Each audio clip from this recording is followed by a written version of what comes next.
Hi, welcome to the 1 Liter Podcast. You will watch us drinking 1 liters of beer whilst talking about shies. Please like and subscribe. Welcome to the 1 Liter.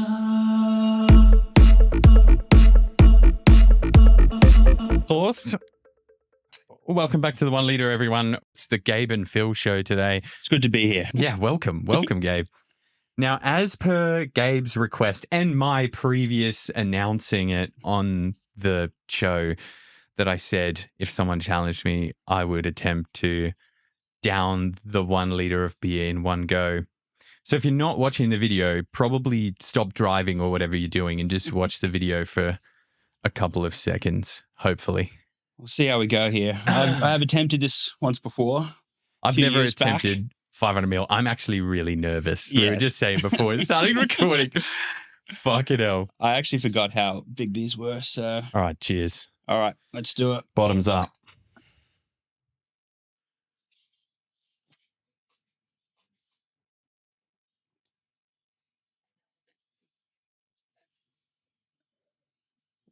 Oh, I don't know if I can do it.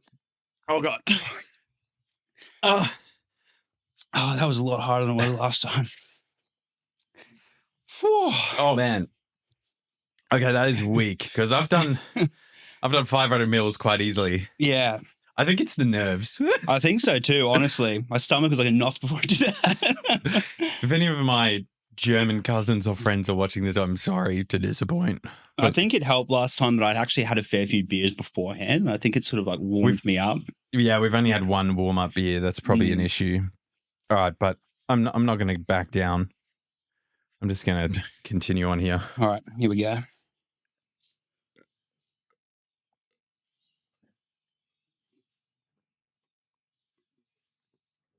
Oh, why is it so difficult? Well done. Oh, thank you. Oh, that was actually brutal.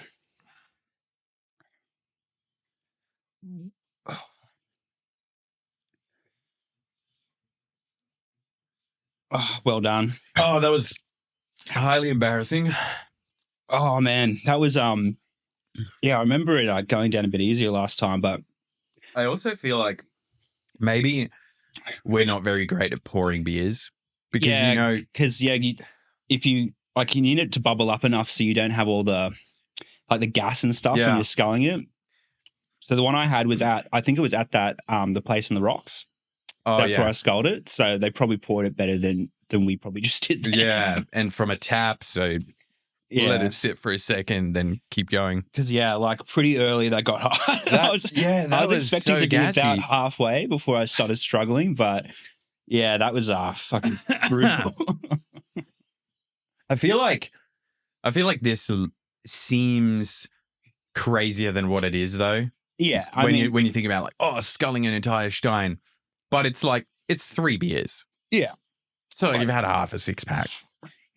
Yeah, and sculling 1 beer is easy enough. So it's just 1 bottled beer. Yeah. Do you when you scull? What's your tactic for a bottled beer? So I used to just sort of pour it so my lips weren't perfectly around it, just to let it go down. But then I've started doing that torpedo method because I saw a video of it and that is so cool. And then on a night out, I kept trying to do it and I fucked it up so many times. It would just bubble up and go, oh shit. And then finally I nailed it one time and no one was watching. I'm like, guys, I just nailed it. And they're like, no one saw. And so I did it again. That wasn't it. And I realized they were just fucking with me. Everyone could see that it was doing it. So I ended up having 4 in a row and I was just tanked. And we saw it the first time, man. I was like, fuck. I had a mate once and he just, back when Snapchat was a bigger thing, I think it still is a big thing, but for younger folks. Yeah. So I think you just grow out of Snapchat. I used to get people mates hitting me up with Snapchat videos all the time. And now it's me and my 2 brothers sometimes will just if we're talking shit, we'll send it over Snapchat. Yeah. But that's the only time I think I ever use it. Yeah. Yeah. I'm in one more group with my brother and his 2 mates, and that's about the only snaps. Yeah. But back when that was a thing, one of my mates posted, he was part of the larger DJ circle that I was a part of. Yeah. So he just posted shower beer skull, but he had 2 straws, 2 beer bottles, just holding them in one hand and then just down both of them at the same time with the straws hanging out. But have you done those? Straw skulls? Yeah, the straw pedo. Is that what it's called? Back in the day, yeah, we used to do them all the time. Nice. And do like a crazy story. We were like probably like the second day of this bender, and we move that a bit closer to you. This, yeah, yeah. And we were doing like Jaeger bombs to start with, and then there was like no Red Bull left, so we started dropping Jaeger into like random stuff like a cruiser or something, and eventually like I just dropped. Probably better for you, just might add less caffeine. Yeah. And then eventually, just like because I thought it was funny, I just dropped Jaeger into some more Jaeger and then drank it, and I'm like, oh, you can't even taste the Jaeger. But then my mate's like, bro, he's like, I could easily skull a whole bottle of Jaeger, and we're like, no, you couldn't, bro. And he's like, and he basically said like, I was not for this at all, right? I did not think that was a good idea. Dangerous. But my other mates were like, if we buy you one now, you'll skull it. And he's like, yeah. So they literally went and bought him a bottle of Jaeger, 700 ml. Yeah, and he put a straw into it, and he got to like probably this much left, fucking spewed, and then finished it. Oh, bro. man. And like, dude, I literally like the whole time I was like, dude, please don't do that, because he was already really drunk too. Like he wasn't that's alcohol poisoning in the making. And dude, he was like fucking bad. He was like laying there like could hardly move, right? And then we're like, dude, we just want to like call I think we wanted to call his brother to come get him, because none of us could drive or anything. And so we're like, can you just unlock your phone for us? And he just like kept looking at us and just like, nah. And then eventually we all walked away, and he takes his phone out, unlocks it, and starts playing around on it. And they're like, wait, can you hand it to us? And he just locks it and puts it back down. What a douche. But yeah, that was the most alcohol I've ever seen someone drink at one go. It was, that's fucked, dude. Yeah, dude. And and he hates us bringing it up as well. Oh, like, of course. Do you remember that? I can't remember what it was, but was it Neck Nominate? Dude, I was literally just thinking about that before when you were talking about Snapchat. Yeah. That was actually so fun. I love that. Because that's the first time I saw a video of someone sculling a bottle of Jägermeister. Oh, because you had those people that were doing the mental ones, right? Where they were like really shit like ones. The Russian guys where they're like cracking eggs into like a big pint of vodka and then sculling it. Like, yeah.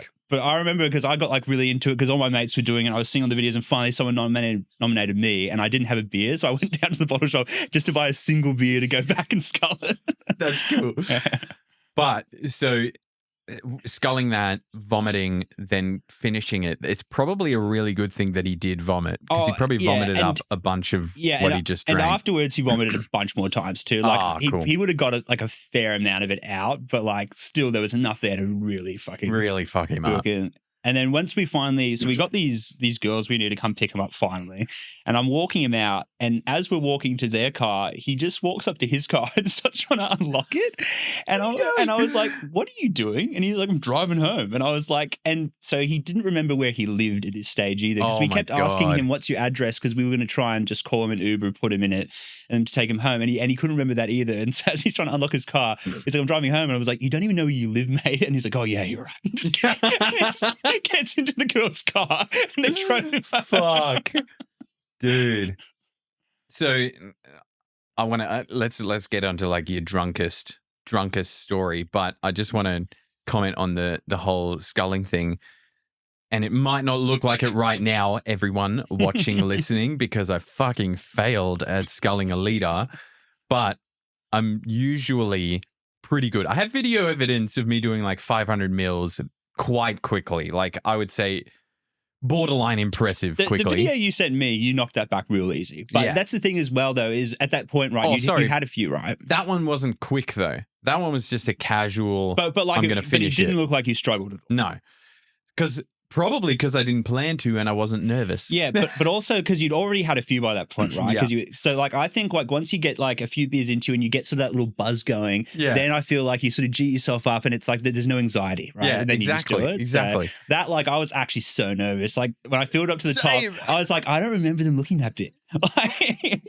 So I think, and I'll find a video after this and show you, but I've done like a pint. What's a pint? Like it's not quite 500 mil. Yeah, it's like sort of between the. It's like 400 and something. It's like something like that. So I've done a pint quite easily, very quickly, like impressively quick. Then I've got one video of me at Oktoberfest where they serve you in 500 mil things, but then they give it to you in a cup, so it's not quite 500 mil. Like, so it's not glass, is that what you mean? Or no, they give you a plastic stein. Yeah. Which is 500 mil, but then when you order a beer, they give it to you in one of those dumb plastic cups. Yeah. And then you have to pour it into your stein, and it's not quite 500 mil. So do you keep the same stein? Yeah, you keep that. Right, that's like your souvenir for the Oktoberfest in Sydney.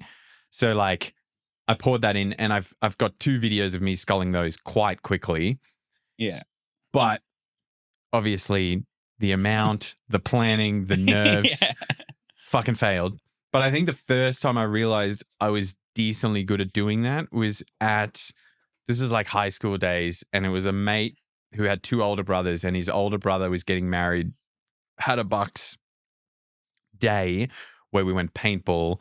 Paintball was sick because his older brother was in the military, like in the army. So full they fucking tactical. Yeah, him, all his military mates, they dressed him up in this pink tutu. So we're like, oh, it's going to be so easy. They put him and his army mates were on one team, and then so they everyone put them all else together. Everyone else was on the opposite team, but like trying to find him to shoot him, almost impossible, dude. Like it was so much tactics, and we'd be like, the pink's over there, and then boom, you're out. Yeah, they're like, they got me. But we then had an evening at their place, and they like got strippers and stuff to their house, but they had a big fucking funnel beer bong with the big hose, big thick hose with a lever, like a pipe lever, like a proper lever. Yeah. And I think they poured 2 Coronas into it. And they were like, Phil, have a go. And I was like, fuck. And I'm like really young. I'm like, shit. And they're standing on their little like deck that they had, which was like up some steps. Because you need to get like high enough. They're standing on there. I'm standing down the bottom. And I just fucking pumped the lever and just down these 2 Coronas. And they're like, holy shit, the German jeans. And I was like, yeah, what's up? But again, I was already drunk, had already had a few drinks. So no nerves. Yeah, I think I actually recognize you from the German team in Beerfest. Was that you? I was Hammerker from Hammerker and Schleimer.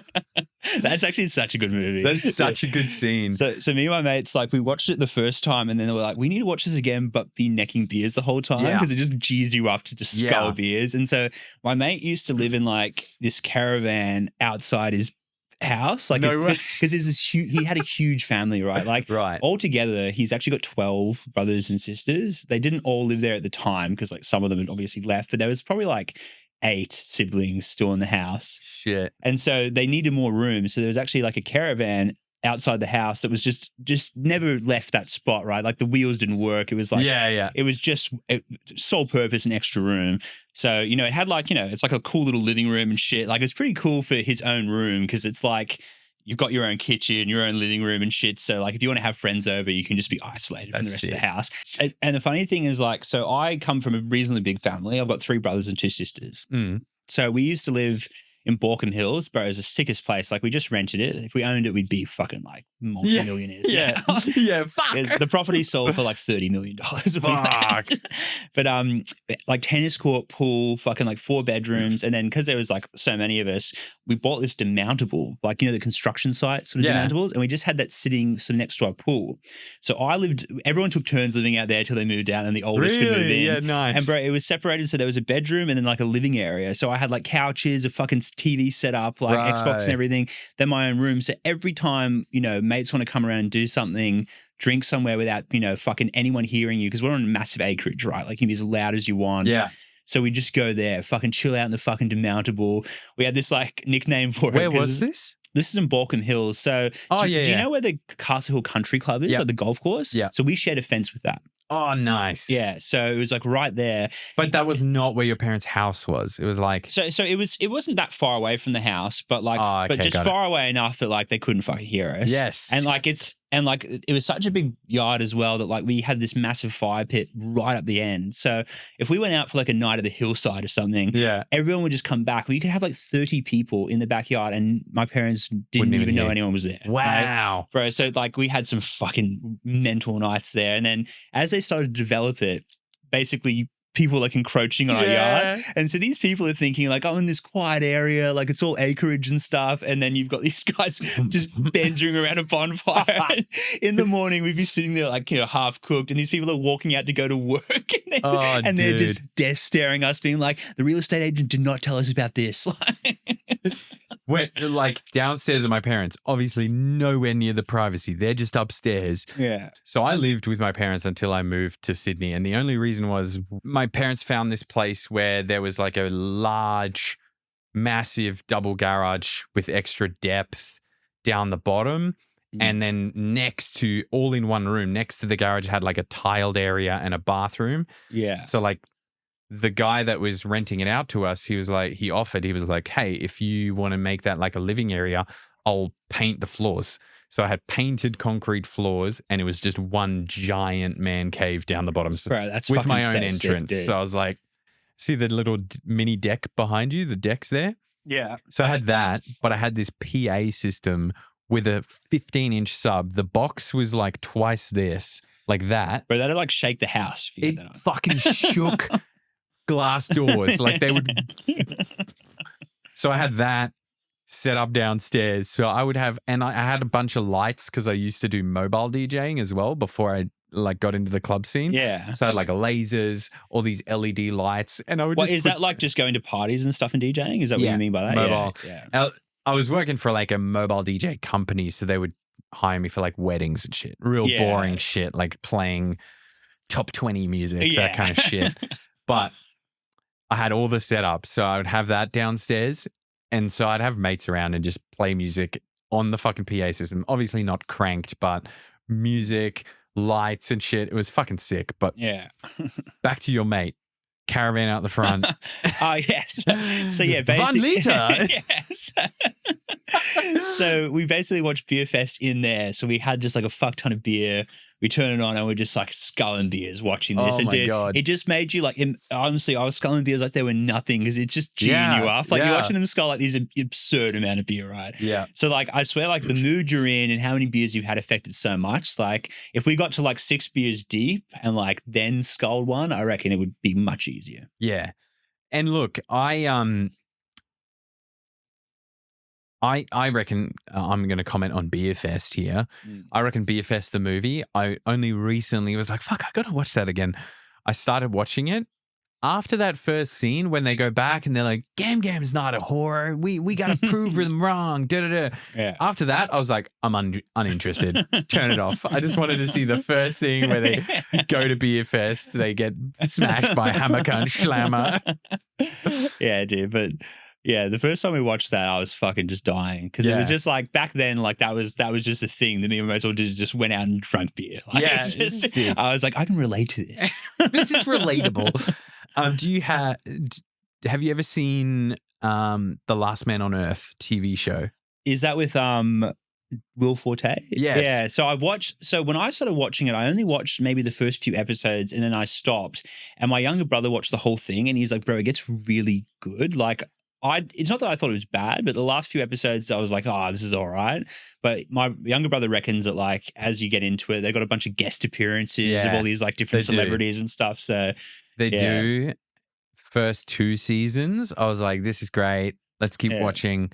3rd season, it starts dragging. Yeah. And the way I describe it is almost like writer's fatigue, where every small step of the storyline, they just drag it out. Yeah. They drag it out through a whole episode and you're like, come on. Like, this is too dumb. Like, this can't be happening. Yeah. So I got a bit sick of it, but we ended up finishing it just recently. But that's the reason I looked up Beer Fest, because I was like, where do I recognize this guy from? And he's literally the guy that's like, it was the greatest beer in our universe. That's Will Forte. I don't even remember him being in it. That's Will Forte. He's got the slick back hair, and I'm like, he's the German. Dude, he is fucking so good. Have you watched MacGruber? No. Oh, is he that? Dude. Is he in that? Dude, so there's a movie which is like, it's like MacGyver, right? Like the guy from back in like the 80s. It was like it's sort of like a detective, but doesn't use guns. He just uses stuff in his environment to like beat people. And so, but it's like him, and bro, it's fucking hilarious. Like, and the production value is so good. Like, it's literally like, I don't know how so many people haven't seen it, because when you watch it, like it's got these action scenes with explosions and shit. Like it's a high production value movie. That's but sick. all these people haven't heard of it. And then Stan did a whole series because people liked it so much after watching it, like after it was in theaters. And so Stan does like a fucking 10-part series, like bringing him back. He gets out of prison and shit, and like all this stuff happens. But dude, watch that, because that is like, if you like his humor, it's fucking hilarious. Yeah, I did enjoy his humor. I like in the show, it gets a bit too much. Like it gets a bit too repetitive. Like he's always like the weird dude, the slightly jealous dude. He can't deal with new males coming into the scene kind of thing. And I'm like, oh, this is getting a bit old, but I do like his humor. I think like a good show needs to know when it's like gone too far, right? Yeah. And like some of the best shows, like they cut off at a certain point and you want more, but they're like, if we give you more, you're going to start hating it. Yeah. Like, so I think it's like, You watch The Boys? Yeah. So the latest season, I've watched like 5 eps and I haven't been like super urged to watch the other ones. And that's the thing, dude, is it's not like it's been bad, but like the first 3 seasons, I could not wait to watch the next episode. I was so fucking into it. I was lucky because I only started watching when they were all out. So I just binged it. So I started watching after the first 2 were out and the third one had just come out. Nice. So then I watched the first 2, then I had to wait for maybe like 3 episodes of the third one. But dude, I loved it. Like I could not wait to watch the next episode. So good. It's like just exactly what you want out of a superhero thing. It's like showing what they're actually capable of and what they would be like. Because you'd have a god complex. Like if you were that much better than everyone, you wouldn't just be like, I'm going to help people. You'd be a fucking asshole. Yeah, like on surface level, people are like, yeah, it's a cool show. But I'm like, dude, it's such a cool, like, weird concept. Yeah. Like the fact that they're like superheroes are this product and they market it and all this shit. I'm like, that's exactly what it would be like, dude, for like Iron Man and shit. Dude, like 100%. Some billionaire with this suit. Like he'd market the shit out of himself. But with The Boys, I just spat on my microphone. I think, well, actually, let's not go into the nitty gritty of the storyline. But have you seen the memes about Starlight?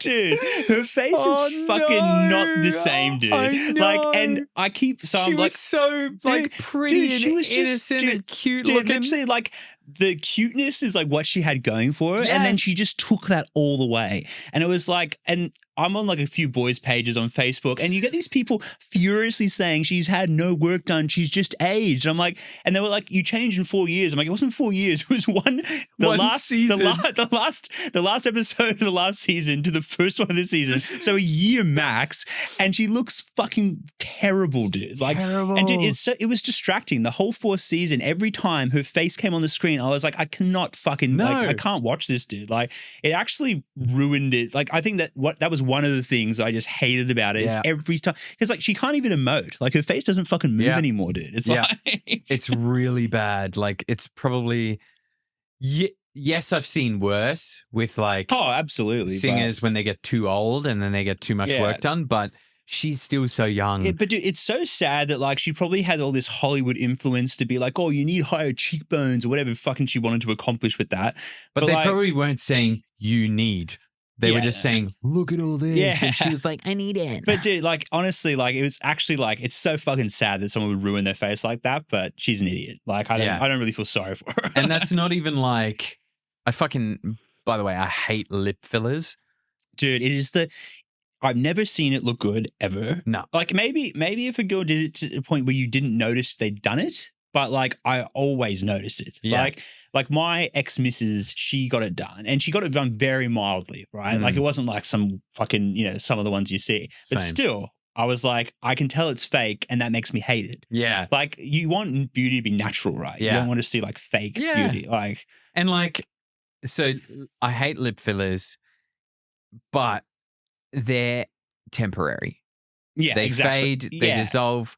But like her nose job, Starlight's nose job, dude, that shit's not going away. Dude, honestly, and it's she's shaved like bone away. She's got a fucking way skinnier nose than before. Have you seen some of like the cuts where she's like yelling and her face just looks terrifying, dude? Like honestly, it's like a skeleton. I saw the funniest one where it was like Butcher's like, oi, Homelander has me son. Then it's like Starlight, and it was like, when The Weeknd made it look like he had plastic surgery, but he didn't. And it just cuts to that. And I was like, I just saw one where it was like, I think it was doing like a reference like Butcher be like, and then a picture of Butcher being like fucking crazy, and then Homelander be like, da, da, da, and then Starlight be like, it was like this picture of the Saw doll.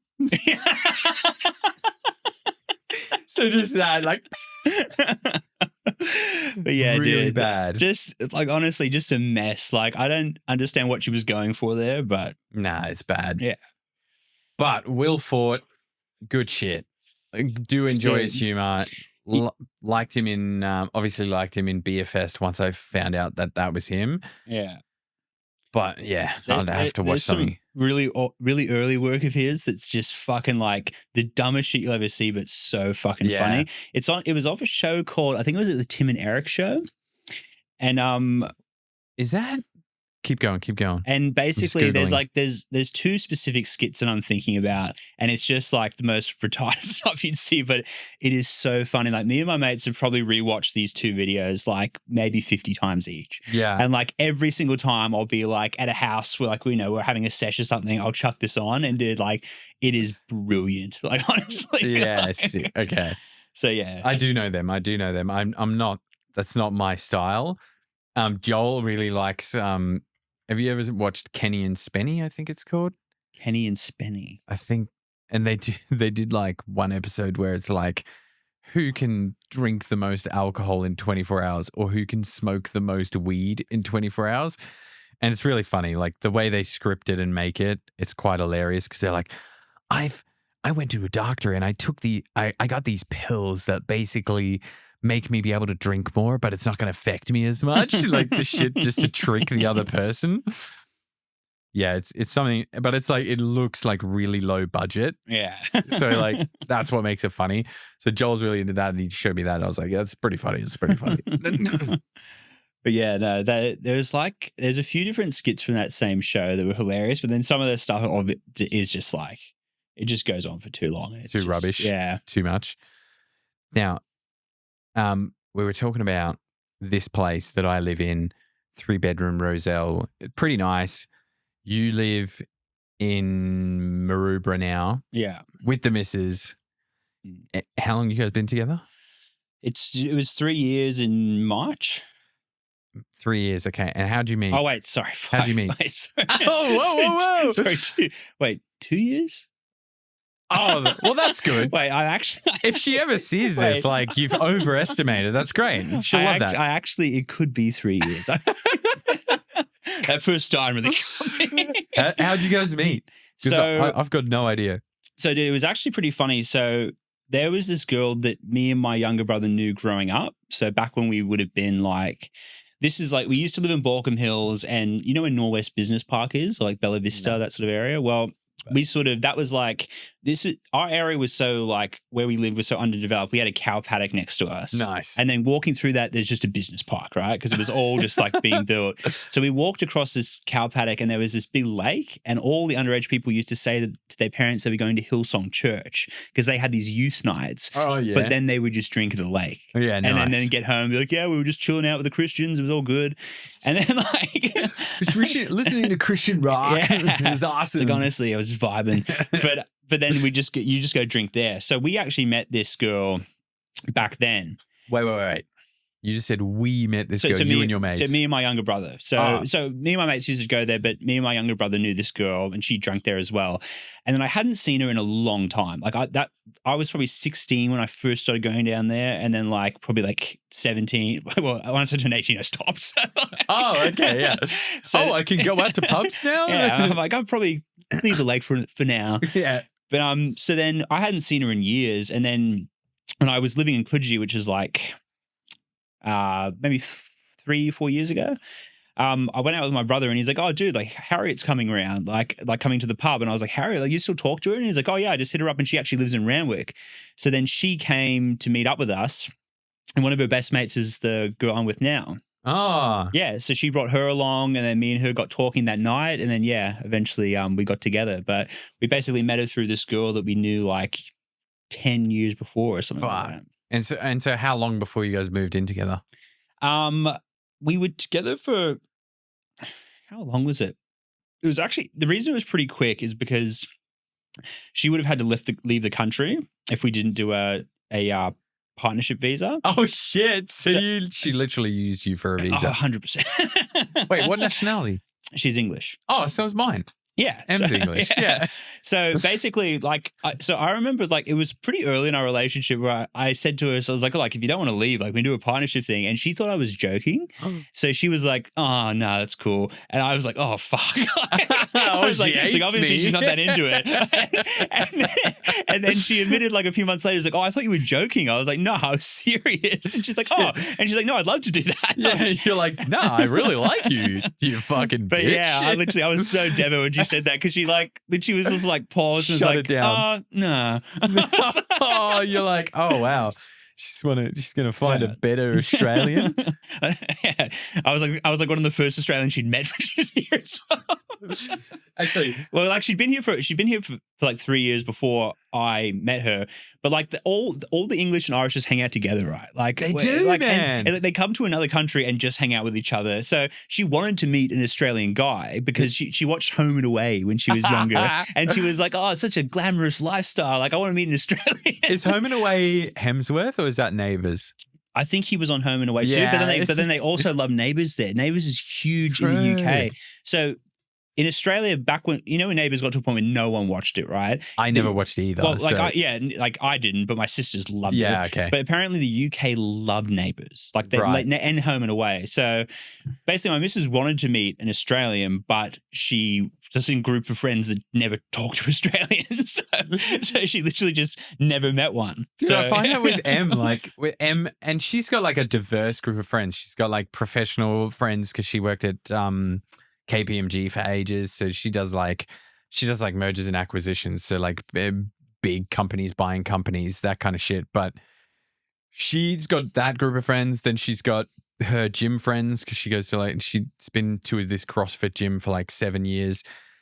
And like we go and meet her friends. I'm like, these people are all English. Like, what's the go? What's the go? Like, dude, honestly, every time she introduces me to any of her friends, they're English or they're Irish. It's like every time. Yeah, fuck. All her Australian friends are like the missuses of my mates. Yeah. Nice. So, were you single for ages before that? Or? Yeah, so I was. So I was in but many years before that, like 7 or 8 years before that, I was in like a 2.5 year relationship. And like that relationship taught me so much. Dude. I went through every different emotion you can possibly do, every different scenario. The first serious relationship, you're like, I'm so in love. Yeah, dude, 100%. And then once that was done, I was like, I'm pretty done with them for a while. So I was never actively looking past that. Like, it wasn't like I didn't want to be in one, but it was like, they have to be pretty cool for me to want to go potentially go through that again. Were you in Sydney that whole time? Were you single? Yeah, I was in Sydney. So what were you like? Yeah, Balcombe Hills.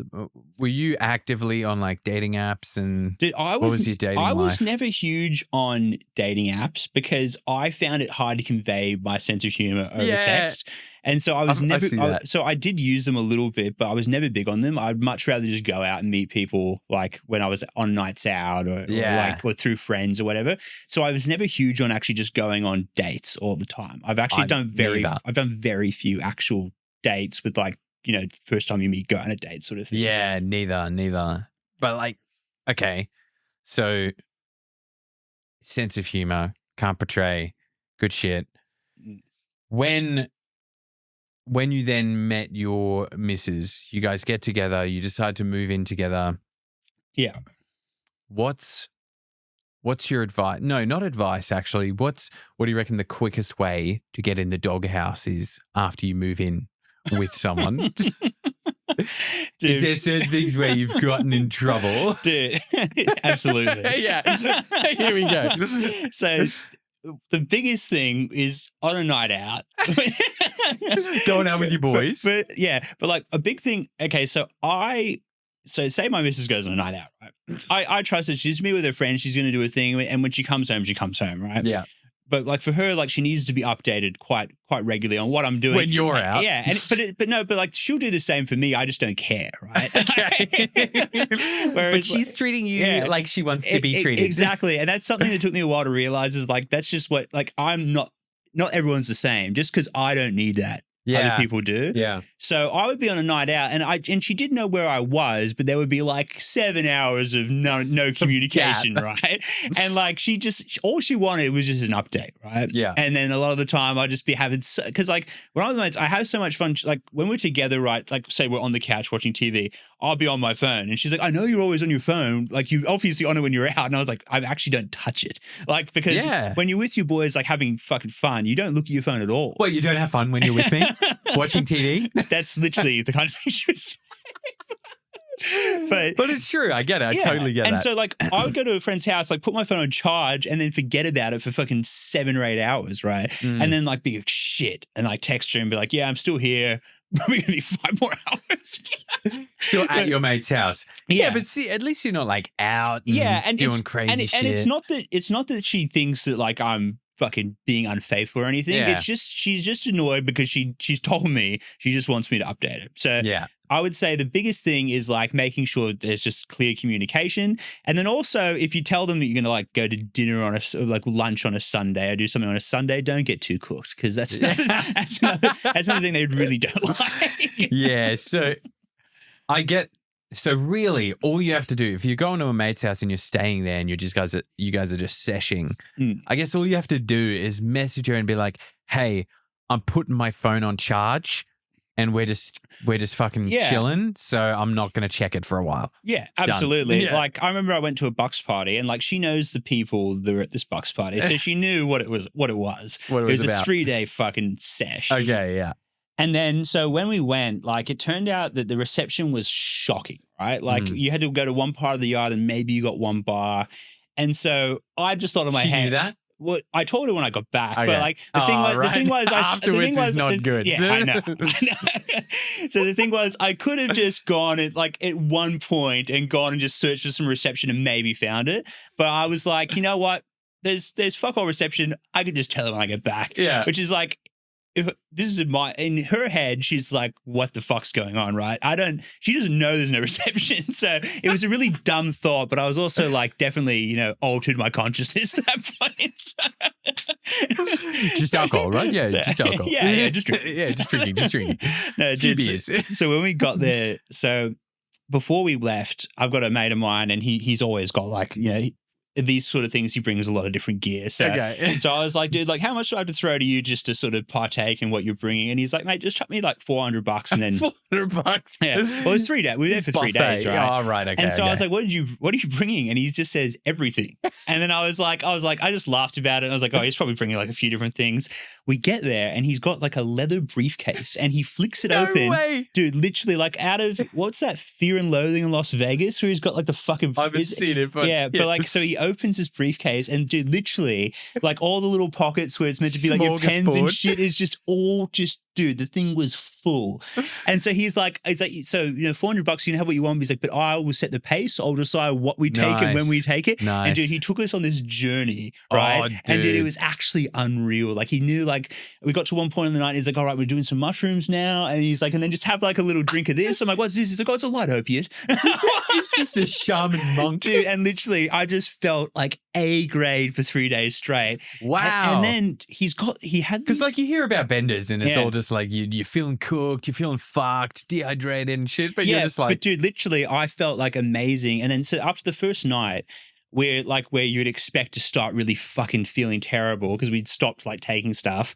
He's like, have one of these, and he calls it an orange bird, right? And it's a pharmaceutical drug. I don't know what the actual name for it is. You don't know what it is. It is okay. But dude, he gives it to me, and I'm laying on this like couch on the balcony. It's like a real nice day, and bro, this shit kicks in, and I'm just floating on a cloud. Like all the hangover, everything has just disappeared. Wow. And I'm just floating on a cloud. And every time I walk down, I'm like, bro, these orange birds? What? So I felt no scatness or hangover for 3 days, dude. And then when I left and didn't have access to the orange birds anymore, I just got just destroyed. Oh no. And you're like, hey babe, I feel fucked. And I came back to her being fuming, right? Because obviously I didn't have reception. So yeah, it wasn't a great That's not a great time. Yeah. That is not a great time. Dude, I'll tell you one thing. Amsterdam And I haven't done mushrooms a lot. I've only ever done them when I've been in Amsterdam where I can buy them from a store. Yeah. So I've had them before. I've been there by myself. Like, yeah, sure, have half a box, have the other half, whatever. One time it was really cool. I was like, I should go out because like I'm being antisocial. So I walked out and I was like, I felt like I was liquid walking through the crowds of people. Like it was sick. But the last time I did it over there, I think that's actually literally the last time I did mushrooms. I had a whole box and my brother was there at the same time. We had a whole box in Amsterdam. Have you been to Amsterdam? Yeah. They give you the leaflet, like the fucking with book. like all the different effects. What kind of trip am I going to have? Mine was called Dragon's Dynamite. And that was like one of the strongest ones. Yes. Because I'd done it previously. I was like, yeah, I've done a whole box before, whatever. Dragon's Dynamite, and then my brother got something, one of the ones that was like, take a trip to space, that kind of shit. Yeah. And we have this whole box. I was with my ex. She came along and she wasn't into it at all, right? She didn't touch any of that stuff. She loved her alcohol, but that's it. So she's like, oh, I'm probably just going to go for a walk. There's a Mexican down the road. I'll go get some Mexican. And one of her friends just happened to be in Amsterdam at the same time. And she's like, oh, I'll see if my friend's available. So she messaged her a couple of hours beforehand. She was like, she hasn't replied. So I'll just go get some Mexican. It's fine. So we're like, yeah, sure. And we're just in the hotel room. Like we didn't go out. So we ate this whole box and they kick in and it was like a clean painted ceiling, like my ceiling here, just plain white. Yeah. And we're both laying on the bed. We just laid on top of the bed with our phones, headphones on, listening to music. And I take my headphones out and I'm like, this ceiling is just plain white, right? And my brother's like, yeah. And I'm like, I can see fucking scales and dragons, like Chinese dragon shapes. And he's like, that's sick, dude. Wait, and you were on the Dragon's Dynamite? Yeah. And I was like, sick. Is that like just because it's called that, my placebo has gone down that way? Or is it literally they've called it that because of those kinds of trips? Because it's made with bits of real dragon. Yeah. So then I'm laying there and the room that we were in had these weird red curtains, and all of a sudden I just felt like I was in the Roman age and I was like Caesar, and I'm laying in this fucking bed and there's like the Colosseum out there and the sunlight's coming in through these red curtains and I was just a fucking king. And I was like, oh my God, the power. That's fucking sick. And I'm choosing music, and every time there's a build up, I'm listening to like EDM electronic music. Every time there's a build up, I could see my arms going like green, like my veins would have like green shit pulsating through them. And I was like, oh my God. It was so good. That's actually fucking sick. And then it was probably like maybe 2 hours into this trip. And I'm like, where the fuck is my girlfriend? And I'm like, she was just getting fucking Mexican, and because we're overseas, and that's hours before. Yeah. So then I go to Messenger. I message her. I'm like, where are you? Doesn't deliver. So like she's put herself on flight mode. But that point on, I start spiraling. Yeah, dude. I'm just like taken. She's been taken. You're like, I don't have a particular set of skills. Yeah, and I'm like, I can't think straight. I hate this and like before, when we bought the mushrooms, he was like, oh, don't eat like sweets with it because like the sugar can like dull the effect. And so we were like, sugar. And I got like these fucking like crispy like waffle chocolate bars, and I'm like down in this, I'm like, make it stop. So the worst trip. And then eventually she just like messaged back. She's like, what? And I'm like, you can't just fucking leave me in tripping balls. And she's like, oh, sorry, my friend replied and she was just around the corner. So we're hanging out. We went and got a drink. I was like, you fucking kidding? Dude, the thing about trips is like the second you decide you want it to stop is when you'll have a bad trip, because you know it's not going to, right? And then that just puts you in panic where like if a trip's getting too intense, the worst thing you can do is decide you want it to stop, right? Once you get into that mindset, then you just spiral downhill. What you need to do is literally just be like, you know what, I'm writing this. But like, the problem was the instigator was the worry, right? Yeah, but and that's the thing. So is like the times that I was in Amsterdam by myself, people knew I was there, but I wasn't communicating with anyone. Yeah. So there's nothing to worry about. Exactly. And you can't just write it when you're worried about someone and don't know where they are. Right? Yeah. So it's like you've literally just like, Worst situation. So since then I haven't had it, but I probably would now and just be like, cool, I'm sweet. Yeah. But that was just the absolute worst trip ever. Oh, dude. Like I've had mushrooms a fair few times. And like I've had some like mad trips. Like I was at my mate's place. He lives in Mascot and he's in this like sick apartment, dude. It's got like this giant wraparound balcony, but like not just like a balcony, like it goes out like 10 meters. So he's got like a spa up there, like all these plants there, in like a little jungle and you go up. And so we got on mushrooms there. And with mushrooms, I always find that like when they first kick in hard, you probably got like a 20-minute period that it gets like super intense and you just need to ride that. And you got that like little bit of anxiety that comes with it. Yeah. And then if you just ride that, once it like sort of drops down, then you're like in the fucking best part of it. So I sort of had that bit where it was getting a bit intense. So I sat on this like little swinging chair he's got and I was sort of sitting there.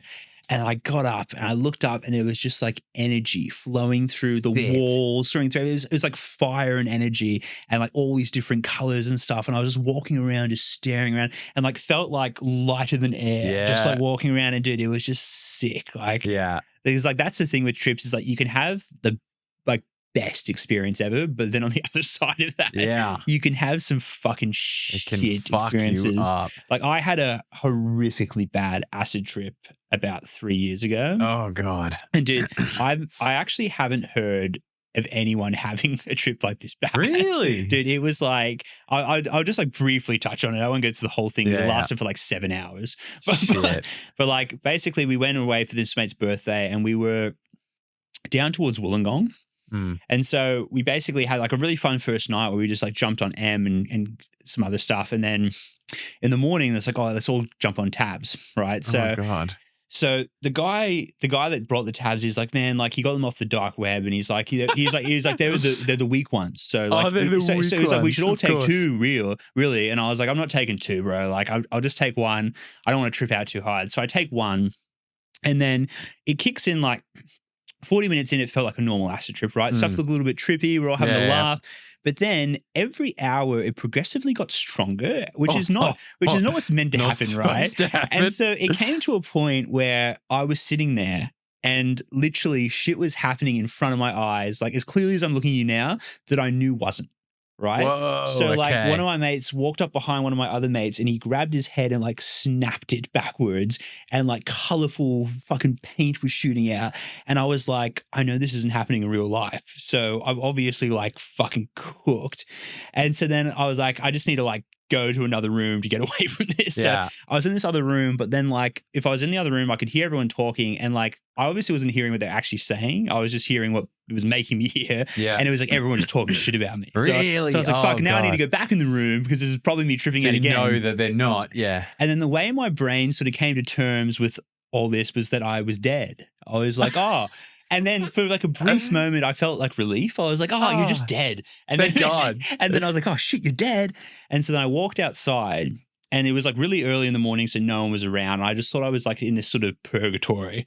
And then the second I thought purgatory. You're just a ghost. Yeah. The second I thought purgatory, I'm like, wait, that means like between heaven and hell. And then the second I thought that, up in the sky, these two giant boxes, one said heaven, one said hell. No way. Fucking up in the sky. And I'm like, oh, no. And hell lights up. And so, bro, at that moment, I thought for eternity, I was just about to go to like fiery fucking nothing. No. And underneath me started turning into molten rock. And I had to like I felt like I was dropping like into the ground and I had to like start running just to like, and it was like following me, this like fucking thing. Were you running physically in real life? Yeah, like physically running. Like I ran down to the beach. That's where it gets dangerous, right? Dude, yeah, because that's when you can run off a fucking cliff or anything. Because at that point, on the road, I thought I was a spirit. I was like, oh, I could jump off a cliff. Like it wouldn't matter. And then so basically like, I got over that first part where then I was like talking to some like entity, which was probably just my own mind. Yeah. And dude, it like tortured me for like 6 hours. Right. Oh, God. Like it was like when they found me, I was like shaking at this surf lifesaver club, like fucking probably like an hour's walk away from where the place was, dude. It was how did they even find you? That's so I finally, because whenever I'd walk past someone, they would just vanish. Like I would see them, and then once they hit like here, they would just disappear. And eventually, I walked past this old guy, and he didn't disappear. I was like, oh, and he's like, "Are you okay?" And I was like, "No." And he's like, "Why not?" I'm like, "I died earlier." And he was like, all right. And he was so chilled. He was like this really old lifesaver. Was this a real life guy? This is a real guy. Yeah. Okay, yeah. And he was so chilled, it made me think he wasn't real. Because if he were real, surely you'd be like, this guy's fucked. What is wrong with you? Yeah. But he was so relaxed. He was like, I think you should stand over there. And he was just pointing to the shade because it was a hot as fuck day. I've been walking around the sun all day. And I was like, what's going to happen if I stand there? And he's like, you'll be in the shade. And then he's like, this guy is fucked. And then he gave me his phone and he's like, do you want to call someone? And I just thought this was all a trick because the whole time I thought I was out of it and I was back into it. And so I called my mum and I could hear my mum, but I thought it was a trick. You actually called your mum? My real mum, yeah. And I was like, she's like, where are you? And I like read off the Lifesaver Club thing. And then the guy talked to her. He's like, yeah, he's here. And I was like, I don't think that was her, but I need to wait here until whoever that was gets here. Yeah. And so then she went and called the other people that were there with me and been like, oh, so she didn't rock up, but she told your mates. No, she was on her way. She was literally driving. And but then she called them. Your so then poor mum. She's like, bro, oh, shit. Yeah, dude, she would have been freaking out because I would have sounded insane. Yeah. And so then she called them and then my mate came and found me. And he was also just super chill, but he's experienced a lot of people like on trips before. So he just waited there while I spoke fucking rambling nonsense and just like was super patient. He's like, all right, man, like I want you to come back to the house with us, but I didn't believe it was him. Yeah. So I was like, I'm not going with you, man. That's probably to the depths of hell or something like that. So he just stood there with like an hour. And then my brother showed up because he just woke up. And then my other mate.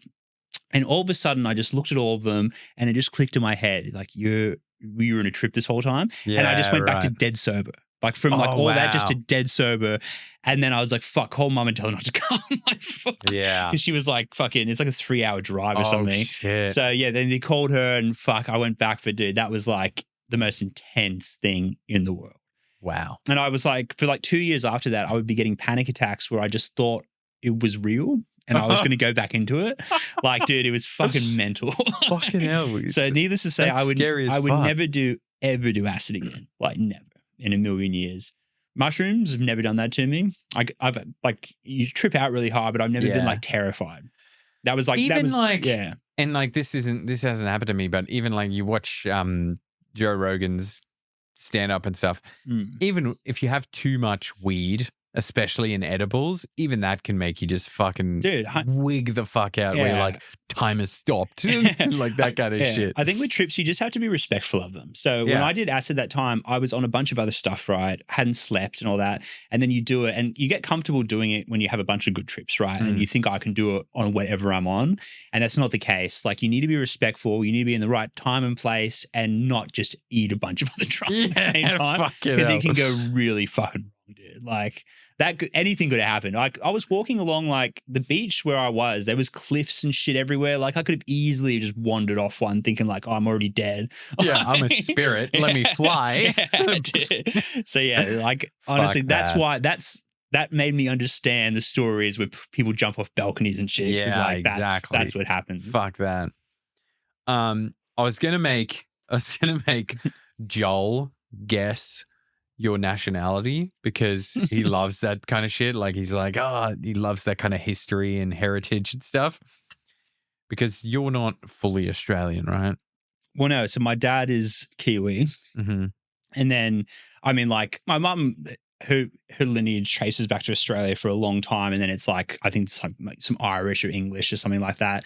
And then my grandfather on the New Zealand side is actually full English, so he was in the Navy. And they docked in docking. Docking. What are you doing? Docking. Oh, the Navy boys just docked in The Navy boys were docking on the beach. But yeah, so he met this half Maori girl and they never got back on the boat. Oh, wow. So I do have, I'm like 1/16 or 1/8 Maori or something like that. But yeah, so my grandfather's full English. And then my grandmother on that side is what was she, quarter Maori or something. And then on the other side, on my mum's side, my grandfather and mother were both like Australian for a long time. Like they could trace their lineage back to like convicts and stuff. So. Oh, right. Okay. So you're almost mostly Australian. Yeah, pretty close. So, but how come you've been to, where have you been a few times? India. So my auntie, all my mum and dad were hippies in India where they met.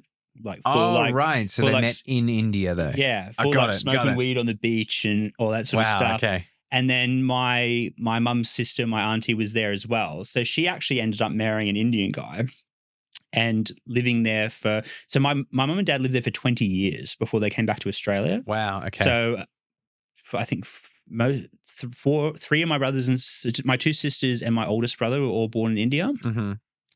And then my auntie stayed there. So I've got like a bunch of half Indian cousins. So that's why I've been there a few times. So we went there for a wedding and then other stuff. And bro, India is really cool if you know where to go and you know people that are from there. Like Goa is sick. It's like going to Bali or Thailand. It's just resorts and really chilled.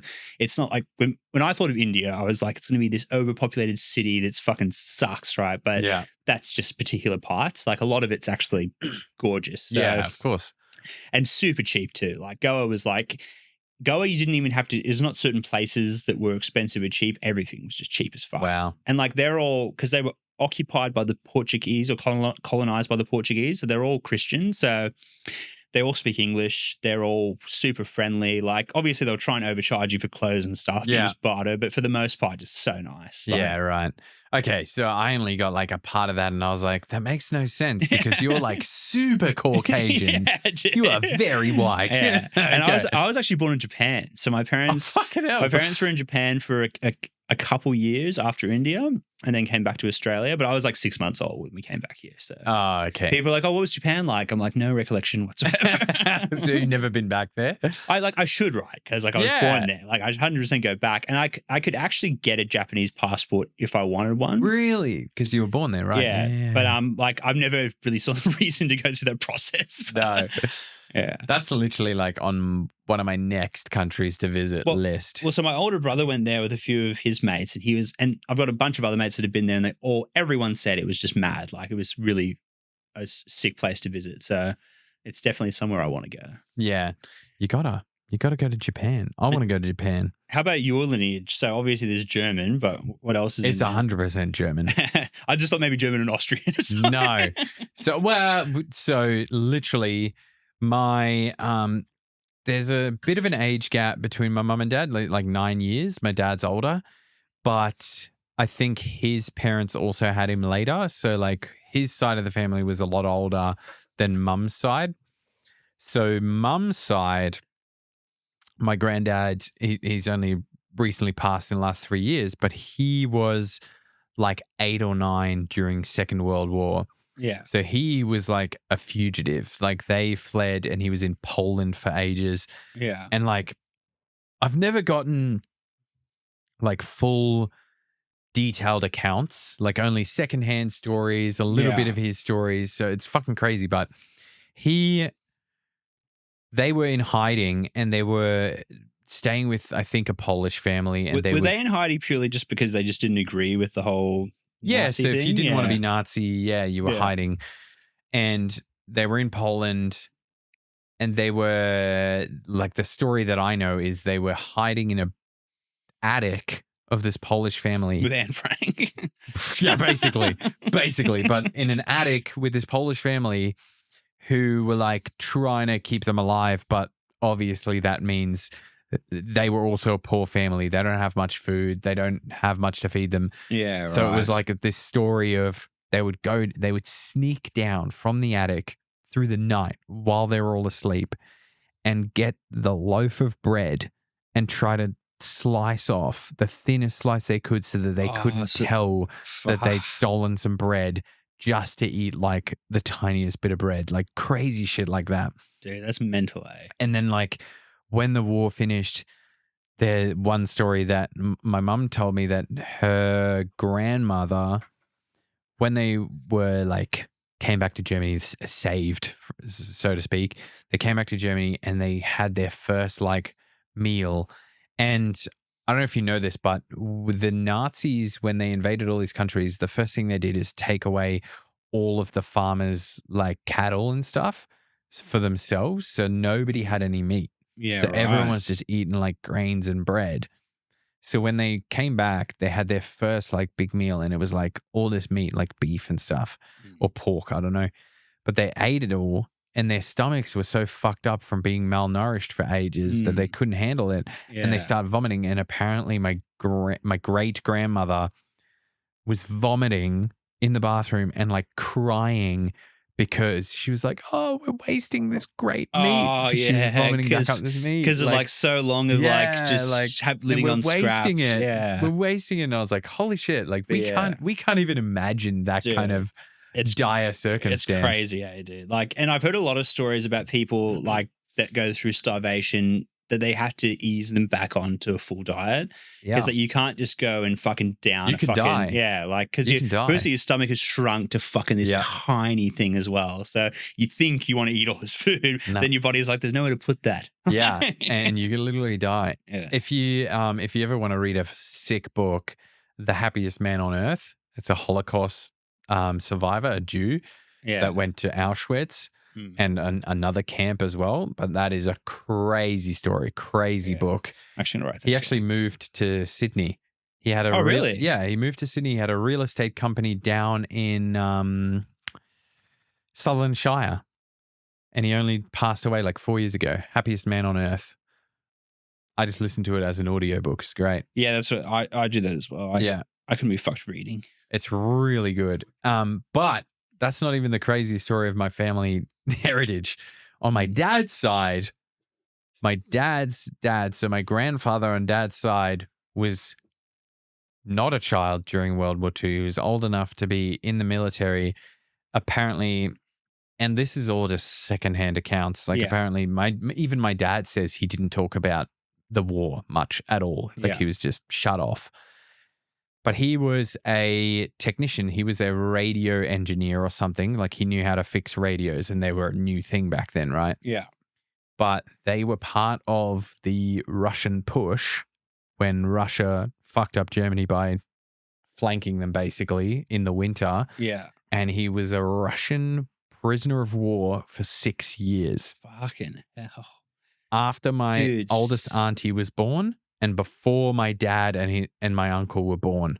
6 year gap of him being a prisoner of war. Can you imagine just 6 years in a good life, right? How long that is. And then put that in fucking the conditions he would have been in for 6 years. That would have felt like 30 years. Yeah. Dude. Like that's actually fucking I've been crazy, in Sydney dude. for 6 years. So the entire time that I've been here, he was a prisoner of war. He watched, and this is all just like hearsay and assumptions, but he obviously would have been captured with a bunch of his comrades, watched a bunch of them die, and he was apparently treated slightly better because they were using him for his radio skills. So they were like, well, you can fix our shit. Yeah, like he had a skill to sort of offer. It's the same thing in that book with the Jews and a big takeaway from that book is like that he tries to emphasize is like, make sure you have a skill, because it can save your life. So he became an engineer, so he could also fix machinery. And what literally the Nazis would label them as indispensable Jews. Yeah. Where you cannot just kill this one. You can't just break his arm or whatever the fuck you want to do to him, because we need him. Yeah. So I actually watched a documentary, and it was on another person. And when they got off the trains, and this, I can't remember if it was a woman or a man, but anyways, a German guy that was, a soldier for the Nazis knew her growing up and said to her, like, say you have a skill, like, and he told her just a random skill to say. He's like, because they're literally going to go through and ask all of you, and the ones that don't have one are going to go die, and the other ones aren't. And literally, and it saved their life because he went through and said, say you can do this. Yeah. Like, but yeah, it's even if it's something simple, right? Yeah. And you can pretend you can do it. Yeah, literally just anything. And like, that's definitely a situation where you fake it till you make it, because you die otherwise. I could become anything. Pretend to be anything. Fuck. I'm a neurosurgeon. Exactly. Give me a fucking brain. I'll fix it. Jesus Christ. But yeah, the I don't want to spoil anything with the book, but I'll just go like one little example is like he's been on a bunch of those trains, right? And they're on there for hours going to other camps. And this is middle of winter.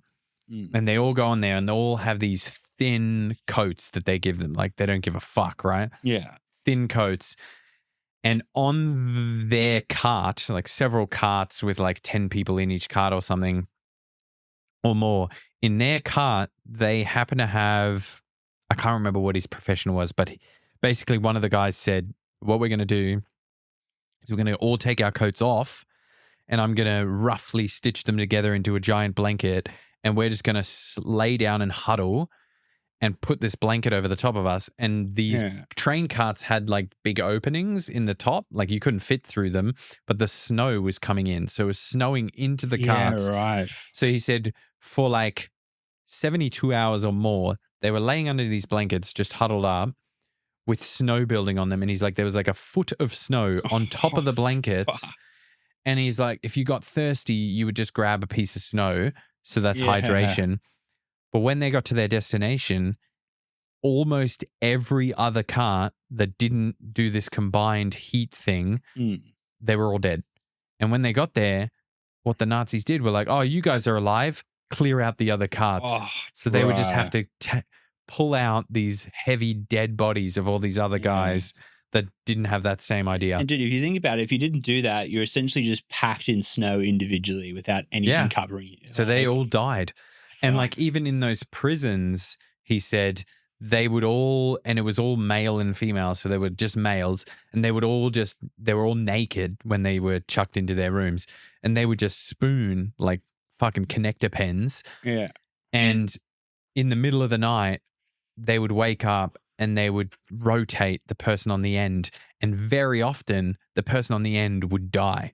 Yeah, because they got too cold. Because they don't have heat on each side, right? Fuck, dude. Could you imagine being huddled to someone and they just fucking die?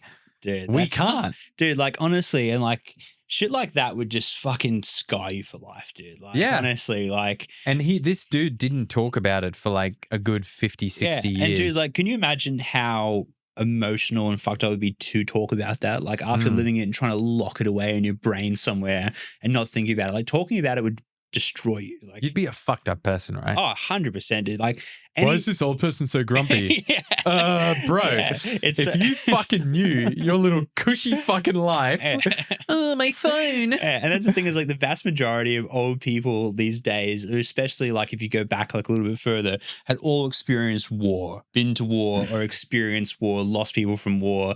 And like, oh, like why are they like that? It's like they fucking killed people. Like, watch people die. They did all that shit, dude.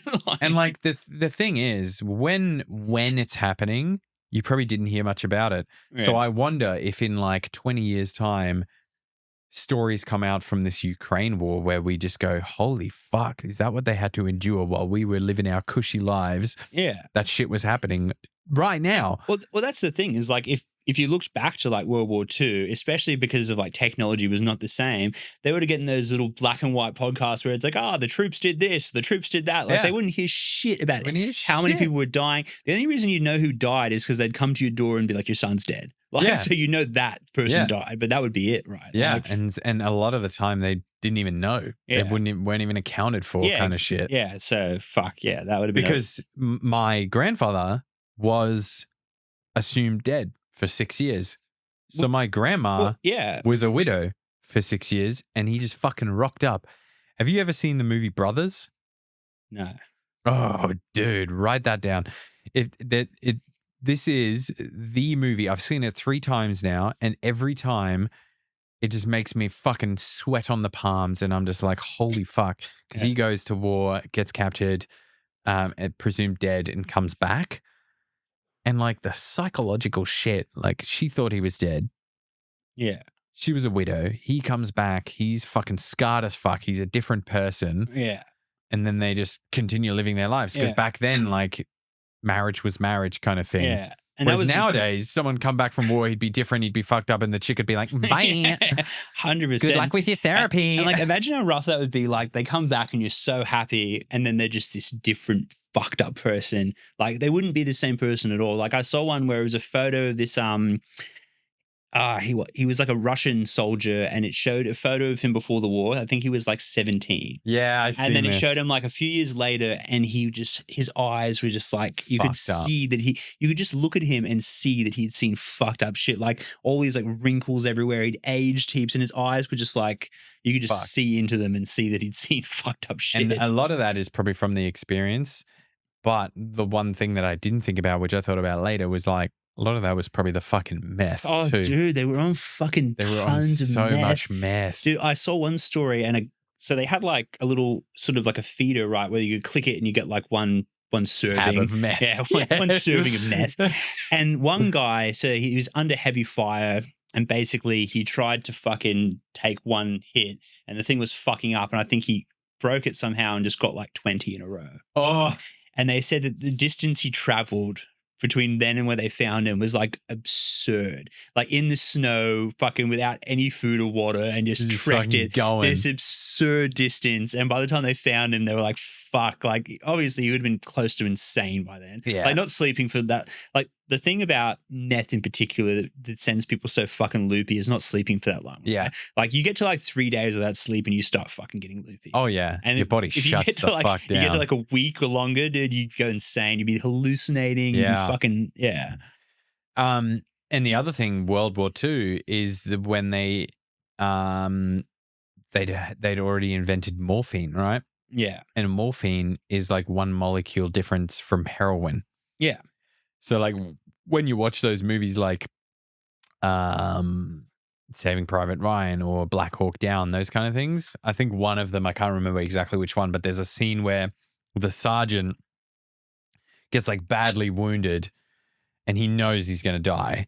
And he's like, no, you guys go on. And he's like, who's got some fucking morphine? And he's like, give me 3 of those. Yeah. And just keep going. I think the ones where he knows he's like liver shot or something. Yeah. And then he's like, exactly. And dude, honestly. Or maybe it's Hacksaw Ridge even. I think it might be Saving Private Ryan. Yeah. Okay. I watched Hacksaw Ridge more recently, and I don't think it was that one. No. But dude, if like, and I was watching, it was Joe Rogan and Graham Hancock, and he was saying like, they're talking about opiates and how dangerous they are. And he's like, the only time in my life where I'd want opiates is like, he's like, I don't fear death, but I fear pain. And he's like, if I had like aggressive cancer where I was going through chemo and suffering, he's like, that's when I would want fucking opiates for days. Yeah. But he's like, other than that situation, fucking, you should not be prescribing that shit to anyone. But like if you're literally bleeding out from the liver. Oh, dude. And you're just like, no, you boys go, give me 3 hits of that. You'd be euphoric, right? Dude, I have a mate that he was a heroin addict at a very young age, like 16 through to like 20 or some shit like that.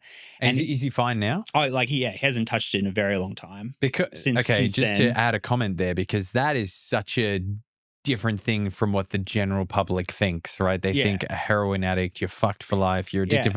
Well, that's not true. There's so many people that come back. Well, dude, the thing about heroin as well is the physical side effects are very small, right? The ODing chance is very high, and that's the danger of it. But the physical side effects is actually the least of almost any drug. Alcoholism is the worst for you of any addiction you can have. Well, to add right there, alcohol, if you are addicted to alcohol, if you're literally an alcoholic where you can't pass a day without having alcohol is the only drug where if you cold turkey quit it, you can die. Yeah. You don't even do that from heroin. Yeah. It'll feel like shit, but you'll never die. He locked himself in a room for 3 days and he came out and he wasn't used to heroin anymore. Yeah. With alcohol, I used to watch this documentary where it was like the whole point is they did like an intervention and then afterwards it said what happened. And one of them, this guy's an alcoholic, and they were like, yeah, he agreed to stop drinking and he died from his withdrawal. Yeah. I was like, fuck, man. It's the only one, and that's the one that's legal. Yeah. We're literally sculling it right now. It's crazy, right? Like, it's like the effects of it on your whole body, your organs, everything is the worst. And like, heroin's like the least. Yeah. but what I was going to say is my mate I was like, I'm never going to try heroin myself. No. So talk me through how it feels, because I really want to know. I'd love some morphine. And he said, he was like, bro, he's like, it's literally like you inject it and it just travels through your blood, right? And he says your whole body just goes euphoric. Like he's like, there's no hit that you'll get that's better than it, but obviously he's like, I wouldn't recommend anyone do it. And the thing about it is like people say like, oh, you do it once you're addicted. That wasn't the case. No. What happened is when he did it, there was no hangover. There was nothing right. He did it. He, fucking probably went to sleep later, woke up, just felt great. Mhm. So he's like, oh, fuck, I could do that again. Yeah. And then like 3 or 4 times in, then all of a sudden, once it wears off, you're like, oh, I want more. This feels like shit now that I've known the good life. So that's sort of how it happens. But you don't get addicted from doing it once. Like your body doesn't develop a dependency on something from doing it once. So I've read, listened to, I'm an audiobook guy, but I've listened to maybe 3 or 4 books now on like drugs and the war on drugs and all that bullshit. And the heroin thing, the biggest non-official study was the Vietnam War. So the whole point is set and setting has so much to do with whether you're addicted or not. If you have a shit life and 100%. Then you find heroin, you're like, oh my God, this is euphoric. This is the best thing ever. So all these soldiers, American soldiers, went to the Vietnam War. There was all these opioids. They all got addicted to heroin, and like a ridiculous percentage, like 80, 90%, I can't remember the number, when they came back into normal life, happy life, family, loving friends around them, 90% of them, I think that was the number, had no issues coming off. Yeah. It was because they were in a shitty, dire situation, hating life. That was their out. And I watched, it was Joe Rogan and a guy that he did a lot of study on Mexican cartels and the war on drugs and stuff like that. But he was talking about a study, and I think it's in Portugal where they legalized drugs. Yeah. And then what they did is that you could go to clinics where they'd give you heroin, right? If you're an addict, but then you got counseling and they talked you through why you're doing it, what's going on in your life and all that sort of stuff. And they found that it was always based on them having a shit life, right? Because you're trying to escape from your reality, and that's when you have a shit reality. If your life's happy, you're not trying to escape from your happy life, right? Like maybe on a weekend you'll like, have some fun, but you won't constantly be in a state of being like, fuck this, I want to be high. Where you're addicted. Yeah, so 100%. They said that tied into it so much that like people talk about these drugs are so physically addicting, but most of it's mental. Yeah, they say, this guy in this book says that the most addicting drug physically is actually nicotine, is one of the most addicting physically drugs. And I would agree with that, dude, because like pumping on that vape. Like, dude, starting to vape was the biggest mistake I ever made. Are you even choosing anymore, Gabe? Have you seen those ads? Yeah. Because I used to just smoke. And the ominous music. I used to just smoke, and I got to a stage where I was probably only smoking like 5 cigarettes a day. And then That's still a lot compared to my standards. Yeah, but like for me, like I was smoking, like I used to smoke a lot more. Yeah, okay. Like, and so then my housemate was smoking vapes, and I was like, oh, what a perfect transition away from a cigarette is to do this vape, and then I'll just stop smoking altogether. But these have got way more nicotine than a cigarette does, for one. And you can do it wherever you are, right? Yeah. One of the biggest things for me is it was actually annoying because the place we moved into in Coogee, you weren't actually allowed to smoke on the balcony, which we never realized. But then this lady moved upstairs from us and she started reporting us. So then I had to walk down to the street to smoke. I'm like, well, I couldn't be fucked doing that. And then I'm like, oh, vape, so sick. And then inside, boom. Yeah. And so, dude, never do this to quit smoking. Yeah. It's worse, not a good transition. All right. Well, thanks for coming on, Gabe. Yeah, This was a interesting experience trying to skull this fucking 1 liter. All right. Cheers, bro. Thanks for having me.